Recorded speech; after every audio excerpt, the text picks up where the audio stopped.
नमस्कार दोस्तों, आप देख रहे हैं लोकहित न्यूज़ चैनल और आज हम आपको बताने जा रहे हैं मीरा भाईंदर शहर से जुड़ी एक और ख़ास खबर। हर साल की तरह इस साल भी केशव सृष्टि महोत्सव बड़े ही धूमधाम से मनाया जा रहा है। इसी के साथ साथ आज केशव सृष्टि पुरस्कार की भी घोषणा की गई और आज इस कार्यक्रम में यहाँ पर केशव सृष्टि पुरस्कार प्रदान किया गया। यह पुरस्कार छत्रपति संभाजी नगर के डॉक्टर बालाजी आसेगावकर जो स्नेह सावली फाउंडेशन चलाते हैं उन्हें यह पुरस्कार दिया गया है। इस पुरस्कार में 1 लाख रुपए नगद और स्मृति चिन्ह दिया गया है। इस कार्यक्रम के मुख्य अतिथि थे डॉक्टर अनंत पंडरे जी और इस कार्यक्रम के आयोजक थे केशव सृष्टि पुरस्कार निवड़ समिति। तो इस कार्यक्रम के माध्यम से एक संदेश दिया जा रहा है कि जो सामाजिक क्षेत्र में अच्छा काम करते हैं, प्रशंसनीय काम करते हैं, उन्हें इस पुरस्कार से सम्मानित किया जाता है।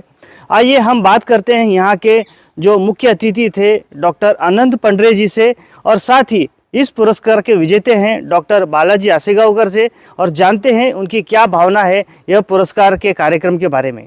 एक बहुत ही सराहनीय उपक्रम है। केशव सृष्टि ने निर्मिति के काफ़ी उपक्रम आज तक इम्प्लीमेंट किए हैं, लेकिन ये केशव सृष्टि पुरस्कार जो एक गतिविधि है वो समाज में काम करने वाले लोगों को प्रोत्साहन देने वाली एक जिम्मेदार संस्था के नाते केशव सृष्टि ने ये गतिविधि शुरू की है।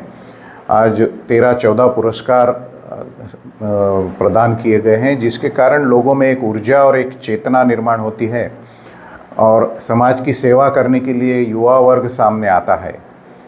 केशव सृष्टि के जो भी संस्थापक है और संचालन करने वाले लोग हैं, उनके प्रति मैं बहुत कृतज्ञता व्यक्त करता हूं कि इस तरह का एक नावीन्यपूर्ण पुरस्कार जो कि युवा लोगों को दिया जाता है सेवा करने के प्रति, ये काम करके केशव सृष्टि ने न केवल मुंबई जैसे शहर में एक बड़ा प्रकल्प खड़ा किया है, बल्कि महाराष्ट्र के सारे समाज में काम करने वाले लोगों को प्रोत्साहित करने वाला भी काम किया है।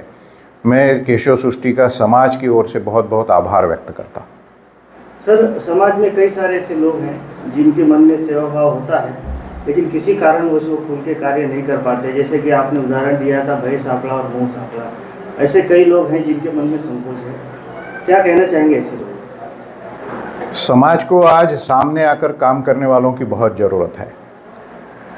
हम अगर इन्हीं छोटी छोटी चीज़ों में उलझे रहें, मेरा परिवार, मेरा घर, तो समाज के प्रति दायित्व निभाने की हमारी जो अपॉर्चुनिटी है, संधि है, वो छूट जाएगी।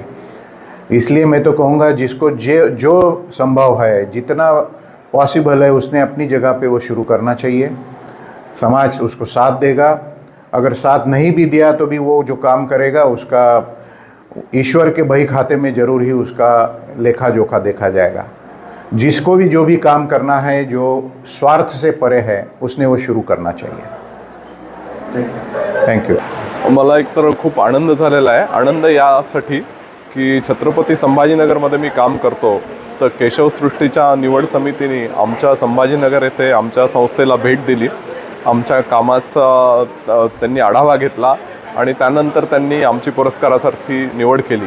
हा केशव सृष्टीसारखा प्रतिष्ठित पुरस्कार मिळाल्यामुळे आम्ही खूप लोकांपर्यंत पोहोचणार आहोत आणि संस्थेची आम्हाला जी पुढची वाटचाल आहे त्यामध्ये आम्हाला खूप मोठं बळ मिळणार आहे, आमच्या पंखांना उभारी मिळणार आहे। यासाठी ह्या पुरस्काराचं अतिशय अनन्यसाधारण महत्त्व आमच्यासाठी आहे असं मला वाटतं।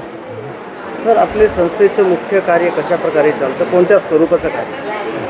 स्नेह सावली केअर सेंटर ही संस्था परावलंबी लोकांसाठी काम करते। म्हणजे समाजामध्ये ज्यांना एखाद्याला पॅरालिसिस झाला आहे किंवा एखाद्याला काही कारणाने अपंगत्व आलं आहे आणि तो बेड रिडन आहे, अंथरुणावर खेळलेला आहे, तर मग त्याची संपूर्ण देखभाल ही स्नेह सावली संस्था करते।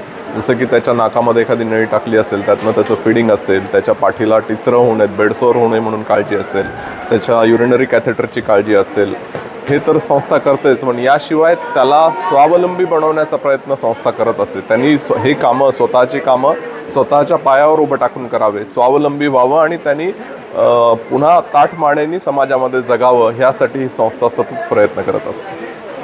ज्या रुग्णाची आपण सेवा करतात ते रुग्ण म्हणजे आपल्या परिसरातील आहेत किंवा बाहेरून आलेले आहेत, आणि काय त्यांना काही शुल्क वगैरे आकारलं वगैरे कशा प्रकारे? स्नेह सावली ही पूर्णपणे सामाजिक संस्था आहे. तर जे लोक निराधार आहेत त्यांच्यासाठी ही संस्था पूर्णपणे काहीही शुल्क न घेता काम करते.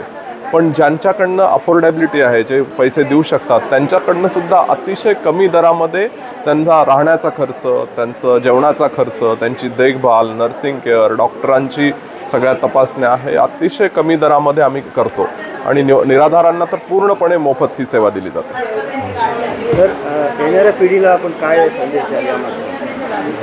समाजामध्ये खूप प्रश्न आहेत. आपण जर एक प्रश्न घेऊन एखादा माणसाने सोडवायचा प्रयत्न केला आणि असे प्रश्न घेऊन हजारो लोक जर या समाजकार्यात उतरले तर निश्चितपणे आपला समाज अजून चांगला सुदृढ होऊ शकतो आणि आपल्या ज्यांना समाजाची गरज आहे अशांची मदत भागू शकते असं मला वाटतं. नमस्कार, मी रश्मी भातखळकर. केशवसृष्टी पुरस्काराची जी निवड समिती असते त्याची मी अध्यक्ष आहे. आमचा गेले 14 वर्षापासून हा केशवसृष्टी पुरस्कार देण्याचं सन्मानित करण्याचं काम चालू आहे. तर याच्यामध्ये आमची एक निवड समिती कार्यरत आहे. प्रत्येक ठिकाणी म्हणजे महाराष्ट्र नाही केवळ, संपूर्ण भारतामध्ये ज्या ज्या सामाजिक संस्था काम करत असतात त्यांना भेटी देणं आणि तिकडे सगळं त्यांचं काम पाहणं, त्यांचं ऑडिट वगैरे सगळं चेक करणं आणि मग ह्याची एक निवड करताना महत्त्वाचा क्रायटेरिया आहे, पात्रता जी आहे ती 40 वर्षाचा तो तरुण असला पाहिजे किंवा ती तरुणी असली पाहिजे जी संस्था चालवते. म्हणजे संस्था चालकाचं हे वय ही एक पात्रता मुख्य आहे आणि त्या पात्रतेत बसणाऱ्या व्यक्तींना आम्ही सन्मानित करतो. कारण त्याचा हेतू असा आहे की अनेकदा पुरस्कार हे खूप साधारण ज्येष्ठ होईपर्यंत दिले जातात. कारण व्यक्ती ही स्वतःचा संसार स्थिर स्थावर करत मग सामाजिक कामाला सुरुवात करते आणि मग नंतर त्यांना असं पुरस्कार वगैरे मिळाले जातात. पण जे युवक स्वतःचं भवितव्यच ह्याच्यामध्ये पूर्ण आपलं जीवन देतात, म्हणजे सामाजिक कामातच आपलं जीवन देऊन तेच आपलं भवितव्य आहे, तेच आपलं करिअर आहे असं समजून जे कामाला लागतात त्यांना प्रेरणा मिळावी आणि असे त्यांची प्रेरणा घेऊन अनेक तरुणांनी असं काम करत राहावं, हे सगळं लक्षात घेऊन आम्ही ही पात्रता ठेवलेली आहे. आणि हे काम मस्त आम्हाला रोज कळत राहतं. आजपर्यंत एकही पुरस्काराच्या बाबतीत असा आमचा अनुभव नाही की पुरस्कार दिला आणि त्याचं काम पुढे 4 वर्षांनी बंद पडलेलं आहे. तर ते एकदम म्हणजे द्विगुणित झालेलं आहे, अगदी वाढतच राहिलेलं आहे. त्याचा आम्हाला प्रचंड आनंद आहे. आमची निवड ही सार्थ ठरत आहे. धन्यवाद.